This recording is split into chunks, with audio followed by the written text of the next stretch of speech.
नमस्कार, मैं हूं अंजलि और आप देख रहे हैं जेएक्स न्यूज छत्तीसगढ़। चलिए बढ़ते हैं खबरों की ओर। आज हम आपको जांजगीर चांपा जिले के बलौदा ब्लॉक के ग्राम रसोटा के रहने वाले एक होनहार बच्चे के बारे में बताने जा रहे हैं, जिन्होंने शराब एक श्राप नामक किताब लिखा है। और ये कहानी अजय निर्मलकर की जिंदगी की सच्ची कहानी है। इन्होंने बताया कि शराब ने मेरा सब कुछ छीन लिया, मेरे करीबी ने अपनों से दूर किया। दोस्तों, मैं आप सभी से कुछ कहना चाहता हूँ। इस दुनिया में खुशी में शामिल होने वाले लोग आपको हजारों करोड़ों मिल जाएंगे, लेकिन यार, दर्द और तकलीफ से एक इंसान आना तो दूर की बात है, आपको झूठी तसल्ली भी देने के लिए दूर दूर तक कोई नजर नहीं आएगा। यही मेरे साथ हुआ। लेकिन यार, वो कहते हैं ना कि जिसका कोई नहीं होता उसका भगवान होता है। मेरे नाना नानी मेरे अंधेरी सी जिंदगी में उजाला बनकर आए और मेरी जिंदगी को खुशियों से भर दिए। मैं किसी भगवान को नहीं मानता, मेरे लिए मेरे नाना नानी ही भगवान हैं। खुदा है, अल्लाह है, गॉड है, वाहिगुरु है, मेरा सब कुछ है। आज मैं जो कुछ भी हूँ मेरे नाना नानी की वजह से हूँ।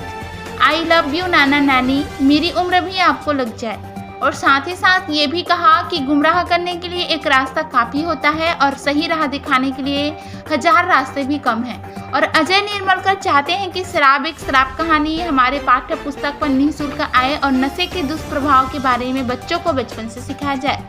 और अजय निर्मलकर हमारे शासन, हमारे सरकार तक अपना संदेश पहुंचाते हुए कहा कि सही और गलत में फर्क होता है, जिंदगी में पैसा ही सब कुछ नहीं होता है। क्या हमारे शासन, हमारे सरकार को लगता है कि नशे के बिना, इस शराब के बिना हमारा देश नहीं चलेगा? क्या हमारा देश एक शराब की बोतल पर टिका हुआ है? अगर ऐसा है तो हमारा शासन, हमारा सरकार हमारे देश को चलाने के लिए शराब बेच सकते हैं, तो हम अपने परिवार को चलाने के लिए शराब क्यों नहीं बेच सकते हैं? हमारा शासन शराब बेचता है तो देशभक्ति, और हम बेचे तो क्राइम। ये कौन सी किताब में लिखा है? शराब बंद होना चाहिए पूरे देश में, अजय निर्मलकर ने कहा। छत्तीसगढ़ ब्यूरो चीफ राज सागर की रिपोर्ट। हेलो दोस्तों, मेरा नाम अजय निर्मलकर है और मैं जांजगीर चांपा जिले के बलौदा ब्लॉक के ग्राम रसौटा का रहने वाला हूँ। शराब एक ऐसा जहर है जिसे पीता तो एक है, लेकिन मरता पूरा परिवार है। मैं हमारे शासन, हमारी सरकार पर केस करना चाहता हूँ। क्यों करना चाहता हूँ, सुनिए। चंद रुपए की चोरी होने पर केस हो सकता है, किसी की बाइक या साइकिल चोरी होने पर केस किया जा सकता है, लेकिन इस शराब ने तो मेरी बचपन की खुशी, मेरे बचपन को ही मुझसे छीन लिया। मेरे भाइयों के मुस्कुराहटों को, मेरे पापा को हम सबसे दूर किया है, हमारे परिवार को ही बर्बाद कर दिया। इस शराब की वजह से हमने कभी जाना ही नहीं कि एक पिता का प्यार क्या होता है। मेरी माँ कितने मुश्किलों का सामना की है। एक वक्त ऐसा भी आया जब मेरे भाइयों, मेरी माँ को खाने के लिए तरसना पड़ा। मेरे भाइयों ने कभी अपने बचपन को जिया ही नहीं, सिर्फ दुख दर्द गरीबी ही देखी है। अब आप लोग ही बताइए मुझे, मैं किस पर केस करूं? हमारे शासन पर, हमारे सरकार पर, या उस शराब पर? इन पैसों से कहीं बढ़कर मेरे पापा का प्यार है, मेरे भाइयों की खुशी है, मेरी माँ की मुस्कुराहट है। एक शराब ने हमारी दुनिया ही बदल कर रख दी। क्या हमारा शासन, हमारा सरकार या वो शराब मेरे बचपन को वापस ला सकता है? मेरे भाइयों की खुशी ला सकता है? मेरी माँ की मुस्कुराहट ला सकता है? क्या मेरे पापा के प्यार को हम सब के लिए ला सकते हैं? नहीं ना। मैं मानता हूँ कि शराब मेरे पापा खुद की इच्छा से पीते थे। अब सरकार बोलेगी, हम उसको जबरन थोड़ी पिलाते हैं, वो खुद शराब पीता है, अपनी जिम्मेदारी के साथ पीता है। अब आप लोग मुझे बताइए, कोई आदमी जब जहर पीता है या आत्महत्या करता है, तब क्या हमारे डॉक्टर उस इंसान को मरने के लिए छोड़ देते हैं? क्या तू तो मरना चाहता था, तो ले अब मर, क्या ऐसा करते हैं? नहीं ना। उस इंसान को अपनी जिम्मेदारी के साथ पूरी इंसानियत की मिसाल पेश करते हुए उस इंसान को बचाते हैं, न कि हमारे खोखले सिस्टम की तरह। तंबाकू जानलेवा है, गुटखा गुड़ाखुर या शराब पीने से आपको कैंसर होता है, आपकी जान जा सकती है, ऐसा लिखने से कुछ नहीं होगा। हमारे शासन, हमारी सरकार को ठोस कदम उठाने पड़ेंगे, तभी हमारा देश नशा मुक्त हो पाएगा।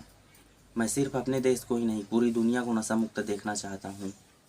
और मैं अपनी ज़िंदगी के बारे में बताकर आपके सामने या पूरी दुनिया के सामने, मैं अपने लाइफ का कोई मजाक नहीं उड़ा रहा हूँ। मैं अपनी ज़िंदगी की कोई रोना नहीं रो रहा हूँ। मैं बस यही चाहता हूँ कि जो मेरे साथ हुआ वो किसी और परिवार के साथ ना हो, और जिस दुख दर्द तकलीफ़ों से, जिन हालातों से मैं गुजरा हूँ, उन हालातों से किसी और परिवार को ना गुजरना पड़े। शराब एक श्राप मेरा पहला किताब है, ये मेरी ज़िंदगी है, इस पूरी मेरी ज़िंदगी की कहानी है। मैं चाहता हूँ कि इस कहानी को आप एक बार ज़रूर पढ़ें। सर, आप हमारे छत्तीसगढ़ की सरकार के साथ साथ हमारे छत्तीसगढ़ के पिता भी हो। सर, हमारे परिवार का आप हिस्सा हो और हम आपके बेटे हैं। तो आप ही बताइए सर, क्या बच्चों की जिद करने पर बोतल में शराब जानलेवा है, हानिकारक है, ऐसा लिखकर आप अपने बच्चों के पास उस बोतल को छोड़ देंगे या फिर उस बोतल का अस्तित्व ही मिटा देंगे? सर, आपके जवाब का मुझे इंतज़ार रहेगा। सर, मैंने आपको एक आवेदन लिखा है। मैं इसे आपसे मिलकर देना चाहता हूँ और इस आवेदन को देने के लिए मैं बहुत सारी जगह पर गया, लेकिन सब यही बोलते हैं कि शराब अगर बंद होगा तो हमारे छत्तीसगढ़ जो है वो लागे में डूब जाएगा, हमारा देश कर्जे में डूब जाएगा। तो मैं आपसे पूछता हूँ, क्या हमारा देश का जो नींव है वो शराब की बोतल पर टिका है? क्या नशे पे टिका है? क्या हमारे देश को चलाने के लिए और भी बहुत सारे रास्ते नहीं हैं? सर, ऐसा नहीं है। शराब की वजह से हमारा देश नहीं टिका है, पैसे कमाने के लिए। और मैं चाहता हूँ कि शराब हमारे पाठ्य पुस्तक पर निःशुल्क आए और नशे के दुष्प्रभाव के बारे में बच्चों को बचपन से सिखाया जाए, क्योंकि बच्चे जो देखते हैं वही सीखते हैं। हमारे घर, हमारे परिवार में बरसों से ये चला आ रहा है, जब भी कोई मेहमान आता है या जब भी कोई पर्व आता है तो दारू और मांस हम इतने मतलब शौक से खाते हैं। कोई भी आता है तो हम शराब ही क्यों पिलाते हैं? शराब की जगह अच्छे से खिला पिला सकते हैं। दुनिया में इतना कुछ खाने को है, पीने को है, इस शराब में क्या रखा है? बच्चे जो बचपन से अपने घर में देखते हैं अपने माता पिता को शराब, गुटखा, गुड़ाखुर नशा करते हुए, तो ये सब कहाँ सीख पाएंगे? हमें इसे हमारे हमारे पाठ्यशाला पर, पाठ्य पुस्तक पर इस नशे के दुष्प्रभाव के बारे में बच्चों को हम बचपन से सिखाएंगे तो कुछ तो प्रभाव पड़ेगा, कुछ तो असर होगा। मैं चाहता हूँ कि हमारे पाठ्य पुस्तक पर यह कहानी निःशुल्क आए और इस कहानी को हर कोई पढ़े एक बार। धन्यवाद।